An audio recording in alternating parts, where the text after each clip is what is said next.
Welcome dear students to NDA maths classes by DB sir. तो बच्चों, आज के इस क्लास में हम डिस्कस करेंगे question number 14 to question number 16 of exercise 9.1 and up to question number 13 we have discussed all the questions. Hope everything is clear. और आज की इस क्लास के साथ ये पूरी एक्सरसाइज आपकी कंप्लीट हो जाती है। तो स्टार्ट करें आज की class without wasting much time with question number 14। As you can see here, a 1.2 metre tall girl sports a balloon moving with the wind in a horizontal line। ये बहुत इंपॉर्टेंट है। at a height of 88.2 metre from the ground। तो देखिए, इसका figure तो already बना हुआ है, लेकिन हम इसका फिगर दोबारा बनाएंगे। इसके साइड में फिगर 9.13 ऑलरेडी बना हुआ है, लेकिन हम इसका फिगर दोबारा बनाएंगे। तो सबसे पहले हम क्या करते हैं, ये हमने ग्राउंड बनाया, क्योंकि एग्ज़ाम में जब आएगा ये तो आपका फिगर बन के नहीं आएगा, तो आपको फिगर खुद बनाना पड़ेगा। तो प्रैक्टिस आपकी ऐसी होनी चाहिए। तो ये ग्राउंड हो गया, ठीक है, नीचे ग्राउंड हो गया। और यहाँ पे एक 1.2 मीटर टॉल गर्ल है। 1.2 मीटर टॉल गर्ल, ये एक लड़की है जिसकी लंबाई है 1.2 GIRL, सॉरी, जिसकी लंबाई है 1.2 मीटर। तो इसको हम मान लेते हैं AB, ओके। और ये क्या करती है, स्पॉट करती है, देखती है बैलून को कहीं हवा मीन्स हवा में, ओके। तो ये इसने देखा बैलून को। बैलून पहले क्या था, इस पॉइंट पे था, जो ग्रीन से मैंने डॉट किया, इस पॉइंट को मैं मान लेता हूँ C, ठीक है। C पॉइंट पे बैलून था और ये हवा की वजह से ये आगे मूव किया, ठीक है, और मूव किया। और लेकिन ये मूव कैसे कर रहा है, horizontally, means parallel to the ground. Ground के पैरेलल ये मूव करेगा। तो पैरेलल ये इसने मूव किया ऐसे, बिल्कुल सीध में पैरेलल, ठीक है। तो कुछ समय के बाद में ये बैलून पहुंच गया इस पॉइंट में, मान लेते हैं यहाँ पे। उड़ते उड़ते बैलून की नई पोजीशन हो गई D, ओके। तो गर्ल ने क्या देखा, बैलून को देखा। पहले बैलून कहाँ पे था, C पे था, फिर हवा से ये उड़ा, और कैसे उड़ा, horizontally, parallel to the ground, parallel बिल्कुल। और कुछ समय के बाद ये बैलून पहुँच गया D पॉइंट पे, ओके। और बैलून की जो हाइट है फ्रॉम द ग्राउंड वो है 88.2 मीटर। तो C से अगर हम यहाँ से अल्टीट्यूड ड्रॉ करें ग्राउंड पे, तो ये मान लेते हैं हम CE, ओके। ये कितना है, 88.2 मीटर है पूरा का पूरा, ऊपर से लेके नीचे तक, ओके। वैसे ही D से भी जो हाइट होगी, D की जो हाइट होगी ग्राउंड से, वो भी कितना होगा, DF, ये भी कितना होगा, 88.2 मीटर, जाहिर सी बात है, ओके। अब देखिए अगला सेंटेंस पढ़ते हैं क्वेश्चन का। The angle of elevation of the balloon from the eyes of the girl at any instant is 60 degree. तो एंगल ऑफ एलिवेशन कितना है, किसी क्षण, मीन्स बैलून का, कहाँ से, गर्ल की आइज से। तो गर्ल की आइज कहाँ पे, A पॉइंट पे है। A पॉइंट से C पॉइंट का जो एंगल ऑफ एलिवेशन बनेगा, इट इज़ 60 डिग्री। ये हमें क्वेश्चन के अकॉर्डिंग ले लिया हमने, ठीक है। आफ्टर सम टाइम, कुछ समय के बाद में, the angle of elevation reduces to 30 degree. तो कुछ समय के बाद बैलून पहुंच गया D पे, D पॉइंट पे। तो D पॉइंट पे जो एंगल ऑफ एलिवेशन बनेगा गर्ल की आई से, मीन्स A पॉइंट से, वो बनेगा कितना, it will be 30 degree, reduces to 30 degree, means घट करके 30 डिग्री हो जाता है, okay. Find the distance travel by the balloon during the interval. तो डिस्टेंस कितना ट्रेवल किया बैलून ने इस अंतराल में, तो ये हमने फाइंड करना है। तो डिस्टेंस ट्रेवल किया C से लेकर के D तक, यानी कि नीचे पॉइंट अगर हम ले रहे हैं, यहाँ पे G वाला नीचे पॉइंट लेते हैं और H यहाँ पे पॉइंट लेते हैं, तो यानी कि हमने GH निकालना है। अगर GH निकाल देंगे तो CD, GH और CD तो इक्वल हैं, तो CD भी निकल गया, हम ये मान लेंगे, ठीक है। तो GH हमने निकालना है, सॉरी CD हमने निकालना है। तो CD निकालने के लिए GH निकालेंगे, और GH निकालने के लिए हम क्या करेंगे, पहले AH निकालेंगे, फिर उसके बाद हम निकालेंगे AG, और AH में से AG को हटा देंगे तो आपका आ जाएगा GH। और GH किसके बराबर है, CD के बराबर। तो ये पूरी हिस्ट्री यहाँ से आ गई, ठीक है। अब इसके लिए हमें राइट एंगल ट्राइंगल सेलेक्ट करने पड़ेंगे। तो राइट एंगल ट्राइंगल ऑलरेडी यहाँ बने हुए 2 राइट एंगल ट्राइंगल, बट उससे पहले थोड़ी चीज़ें हमें सॉल्व करनी पड़ेंगी, ठीक है। तो सबसे पहले हमें क्या करने हैं, DS निकालते हैं, D से लेके S तक की लंबाई। तो DS निकालने के लिए मुझे टोटल जो D से लेके F तक है, DF में से HF को हटाना पड़ेगा। तो HF कितना है, तो यहाँ पे देखिए आप फिगर पे ए बी अगर 1.2 है तो जी भी 1.2 हो जाएगा और एच एफ भी 1.2 हो जाएगा। That means A B figure को देखते हुए A B is equal to G is equal to H F is equal to 1.2 metre. Okay, और हमने यहाँ पे डी एच चाहिए मुझे, तो डी एच के लिए मैं क्या करूँगा, डी एफ में से किसको घटा दिया, एच एफ को। तो डी एफ है आपका 88.2 मीटर और एच एफ है 1.2 मीटर, तो यहाँ से आ गया 87 मीटर डी एच। ओके, और डी एच किसके बराबर है, सी जी के बराबर है। तो D H is equal to, figure को देखिए, D H is equal to C G, rectangle बना हुआ है, तो सी जी दोनों की लेंथ इक्वल हो गई, 87 मीटर के बराबर में आ गई। ओके, अब सीधे आप ट्राइंगल में जा सकते हैं, कोई दिक्कत नहीं है। चलो जाते हैं ट्राइंगल में। पहले इन ट्राइंगल किसी में चले जाइए आप, आपकी मर्जी है, ए डी एच या A S D. In triangle A H D tan of 30 degree is equal to perpendicular D H की लेंथ है 87 अपॉन बेस क्या है यहाँ पे ए एच। तो इसको सॉल्व करेंगे, आपका ए एच निकल जाएगा, tan 30 डिग्री 1/√3 हो गया। Okay, 87 upon A H, cross multiply करा हमने तो ए एच इक्वल टू आ जाएगा 87√3। ये तो बन गया इक्वेशन 1। वैसे ही फिर आप दूसरे ट्राइंगल में जाइए, right angle triangle. In triangle D H A या ए एच डी, इसमें तो चलेगा हम ए जी सी में चले जाते हैं। इन ट्राइंगल ए जी सी, ठीक है, tan of 60 degree is equal to perpendicular आपका 87 है, मीन्स सी जी 87 है, अपॉन बेस आपका ए जी हो गया। यहाँ से आपका ए जी निकल जाएगा, तो इसको फर्दर सॉल्व करेंगे तो tan ऑफ 60 डिग्री √3 होता है। ए 87 है, ए जी आपका नीचे में हो गया, ए G is equal to 87 upon √3 आ जाएगा। इसको फर्दर अगर आप रेशनलाइज करेंगे तो 87√3 अपॉन 3 आ गया, 3 से काटिए, 3 2 जा 6, 3 9 जा 27, तो A G is equal to आ गया 29√3। So therefore G H जो हमने निकालना था वो आ जाएगा, ए एच में से किसको हटाना है, ए जी को, तो बचेगा जी एच।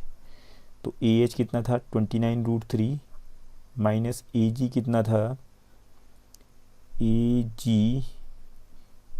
जी सॉरी, इससे पहले तो आपका ए एच हमने निकाला था 87√3 माइनस ए जी था 29√3।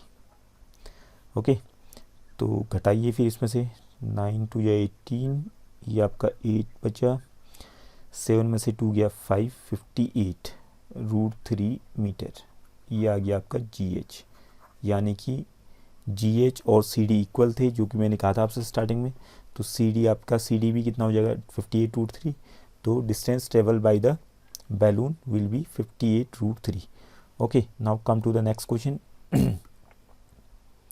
Question number 58, a straight highway leads to the foot of a tower. A man standing on the top of the tower observes a car at an angle of depression of 30 degree, which is approaching the foot of the tower with a uniform speed.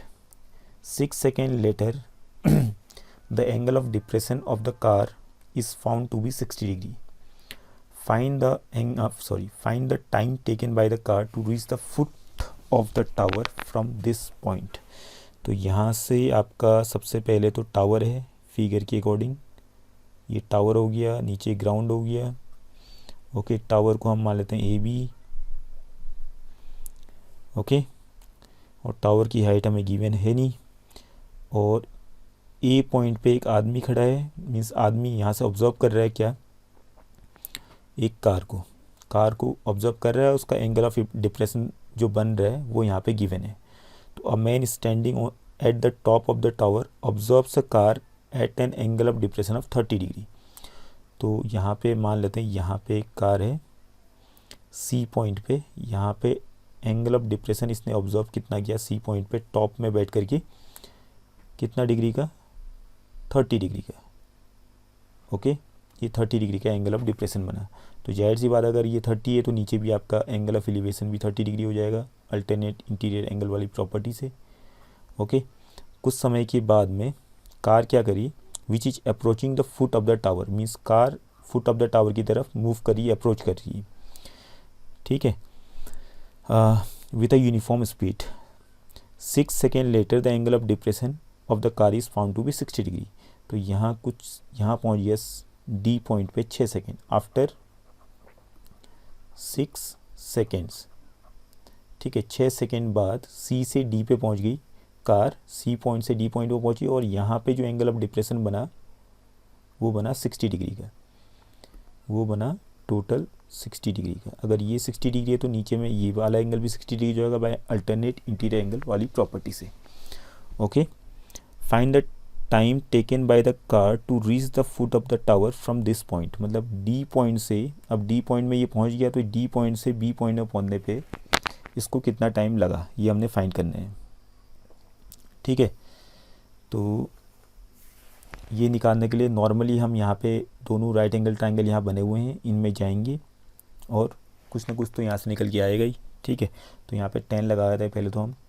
In triangle A B D दोनों triangle में A B common है तो A B तो हम लेंगे। Okay, और नीचे B D और बी सी भी लेना ही पड़ेगा हमें। ओके, तो कार यहीं पे मूव कर रही है।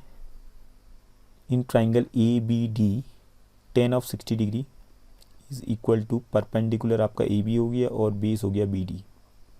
ओके, तो 10 ऑफ 60 डिग्री कितना हो जाता है, √3 is equal to A B upon B D. तो B D is equal to, या चलो बी डी √3 कर देते हैं A B is equal to B D √3, equation 1 ये हो गया। दूसरे ट्राइंगल में जाते हैं, in triangle A B C 10 of 30 degree is equal to A B upon B C. ठीक है, 10 30 डिग्री हो गया 1/√3। ए बी है और बी सी को तोड़ के लिख देते हैं B D plus D C. Okay, ये बन गया आपका B D plus D C को यहाँ क्रॉस में भेजिए तो ए बी इक्वल टू आ जाएगा, ए बी आ जाएगा आपका B D plus D C, पूरा का पूरा मल्टीप्लाई में चला जाएगा, 1 के साथ में इतना ही रहेगा, अपॉन √3। ये बन गया equation number second. From equation 1 and 2 B D plus D C upon √3 is equal to B D √3। तो दोनों में आप देख रहे होंगे ए बी दोनों में है, इक्वेशन 1 में और इक्वेशन 2 में। तो things which are equal to the same thing are equal to one another. तो इसको फर्दर सॉल्व करेंगे तो what you will get, B D plus D C is equal to, multiply में लाइए √3 को ऊपर, तो B D √3 into √3 into √3 is 3 B D हो गया। ओके, और बी डी को यहाँ भेजिए तो D C is equal to आ गया 3 B D minus B D 2 B D हो गया। ओके, तो डी सी जो है दुगुना है बी डी का, D C is 2 times B D. अब यहाँ से थोड़ा सा कॉमन सेंस लगाने की ज़रूरत है आपको, ज़्यादा कुछ नहीं करने हैं। ओके, अब देखिए इसमें आपने इतना लंबा लैंग्वेज लिखने की ज़रूरत नहीं है, जहाँ तक मैं समझता हूँ उसको। देखिए डी सी की जो लेंथ है 2 टाइम्स बी डी है, यानी कि बी डी की जो लेंथ है हम कह सकते हैं डी सी अपॉन 2 को उस तरह भेज दिया, तो बी डी जो है आधा है किसका, डी सी का। ठीक है, थोड़ा सा समझिए चीज़ें। बी डी की जो लंबाई है, अगर जो लास्ट में जो हमने लिखा हुआ यहाँ पे D C upon 2 equal to B D, इसको समझिए आप। ये कह रहा है कि बी डी की जो लेंथ है वो डी सी का आधा है, D C upon 2 means D C का आधा है। अगर डी सी जो डिस्टेंस है उसको ट्रेवल करने पे यहाँ पे हमें गिवन था time taken to travel D C is equal to 6 seconds, 6 second लगे थे, मीन्स डी सी ट्रेवल करने में, मीन्स सी से डी पहुंचने में कितना टाइम लगा था, 6 सेकेंड। अब डी सी का आधा बी डी है, ठीक है, बी डी जो है डी सी का आधा है, तो उसको टाइम भी आधा ही लगेगा। Okay, hope you must be getting. C D का आधा बी डी है और सी डी में जितना टाइम लगा वो लगा 6 सेकेंड, तो बी डी में उसका जस्ट आधा टाइम लगेगा, that is 6 upon 2 that is 3 seconds. So therefore time taken to travel B D will be कितना सेकेंड, 3 सेकेंड्स। हो गया, क्लियर हो गया, इतना निकल गया है, आपका रिजल्ट आ चुका है। Okay, hope this is clear. तो ज़्यादा फालतू का दिमाग नहीं लगाना है, थोड़ा सा प्रेजेंस ऑफ माइंड रखते हुए चीज़ें ईजिली सॉल्व हो जाती हैं। Now let us solve question number 16। Question number 16 देखिए, the angle of elevation of a top of a tower from 2 points at a distance of 4 metre and 9 metre from the base of the tower. तो यहाँ पे figure बना लेते हैं पहले। तो ये आपका ग्राउंड हो गया, इसके ऊपर टावर है, एंगल ऑफ एलिवेशन की बात हो रही है 2 पॉइंट्स की, जो कि डिस्टेंस 4 मीटर 4 मीटर की डिस्टेंस पे एक पॉइंट हो गया। फिर टावर को हम ले लेते हैं ए बी, ये टावर हो गया आपका, ये सी पॉइंट हो गया आपका, ठीक है। और दूसरा पॉइंट मान लेते हैं यहाँ पे है डी पॉइंट पे। तो यहाँ पे इसका जो डिस्टेंस है वो है 9 metre from the foot of the tower. Foot of the tower कहाँ पे, बी पे है। तो बी से लेके डी तक का जो डिस्टेंस है वो 9 मीटर है, बी से लेके सी तक का जो डिस्टेंस है वो 4 मीटर है, ओके। और अब क्या कह रहे हैं, angle of elevations of the top of the tower from 2 points at distance of 4 metre and 9 metre from the base of the tower and in the same straight line with it are complementary. Means angle of elevation in 2 point से क्या है, complementary. Complementary का मतलब यहाँ पे given नहीं है हमें कि एंगल ऑफ एलिवेशन क्या है, बट दोनों आपस में कॉम्प्लीमेंट्री है। मीन्स दोनों का सम 90 डिग्री है, ठीक है। अगर आप एक को थीटा मानेंगे तो दूसरा कितना होगा, जाहिर सी बात है 90 माइनस थीटा होगा, क्योंकि दोनों का सम कितना होना चाहिए, 90 डिग्री, ठीक है। अगर आप एक को x मानते तो दूसरा 90 माइनस एक्स हो जाएगा, ठीक है। एक को आप y मानते हो तो दूसरा 90 माइनस वाई हो जाएगा। एक को कुछ भी माने आप, दूसरा 90 माइनस ही हो जाएगा। दोनों आपस में क्या है, कॉम्प्लीमेंट्री है, okay. Hope this is clear.